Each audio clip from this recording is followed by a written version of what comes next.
শখের রান্নাঘরে সবাইকে অনেক অনেক স্বাগত। নতুন আরেকটি ভিডিও নিয়ে হাজির হলাম আপনাদের সামনে। তো রান্নার জন্য নিয়ে নিয়েছি ওলকচু।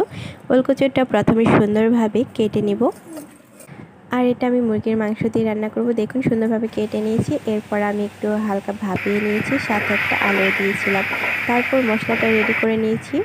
আদা রসুন বাটা, ধনিয়া গুঁড়ো, হলুদ গুঁড়ো, আর হালকা গরম মশলা আর তেজপাতা দিয়েছিলাম।